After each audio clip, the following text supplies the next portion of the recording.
Mga preng, kung balak mong bumili ng phone na may Dimensity 8200 Ultra, baka magsisi ka or baka jackpot ka. Kasi mga preng, hindi lahat ng flagship killer dati ay sulit pa rin ngayon. Pero itong mga preng, medyo iba ang usapan. Ang Dimensity 8200 Ultra ay built on 4nm. Same level efficiency ng mga flagship chips. Kaya mapasa hanggang ngayon, mabilis pa rin siya. Sa actual performance niya mga preng, kayang-kaya niya pa rin ang mga heavy apps, multitasking, at yes, kahit hardcore gamer. Like COD M, PUBG, Genshin, smooth pa rin siya. Pero ito ang totoo mga preng ha, hindi siya pang ultimate gamer tulad ng mga latest flagship chips. Pero for 90% ng mga users, sobra pa. Pagdating naman sa display mga preng, karamihan ng mga phones na mayroong 8200 Ultra, AMOLED na. May 120Hz refresh rate, meaning sobrang smooth ng scrolling at gameplay. Ngayon sa camera naman mga preng, dito yan nagkakatalo. Depende talaga yan sa brands mga preng. Pero mostly, maganda ang processing niya. Sharp ang photos, malinaw ang mga videos kahit low light. Yung front cam naman mga preng, solid pa rin yung processing niya for selfie content. Back camera, kayang-kayang makipagsabayan from mid to high-end phones. Lalong-lalo na sa video stabilization. Pagdating naman sa battery niya mga preng, karaniwan sa mga naka 8200 Ultra ay mayroon ng 5000 mAh battery capacity. Tapos may 67 watts support hanggang 120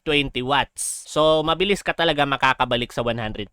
Sa real user feedback mga preng, sabi nila smooth daw talaga at hindi madaling uminit. At sulit sa presyo mapasa hanggang ngayon. So mga preng, okay ba si Dimensity 8200 Ultra? Ang sagot mga preng, oo, this year. Kaya mga preng, kung gusto mo ng performance without breaking the bank, panalo pa rin siya. At preng, kung nakapag-decide ka na kung anong smartphone ang gusto mong bilhin online pero nag-aalala ka kung legit ba yung store na pagbibilhan mo, go check to my profile, check my bio, nandyan na lahat ng listahan ng authorized and official store online na pwede mong pagbilhan ng paborito mong smartphone. And take note mga preng, baka may sale pa sila, discounted, free shipping, or freebies, baka meron. So go to my profile and check my bio. And don't forget to follow Gadgepar for more legit tips and advice. Kita-kits sa ating susunod na video.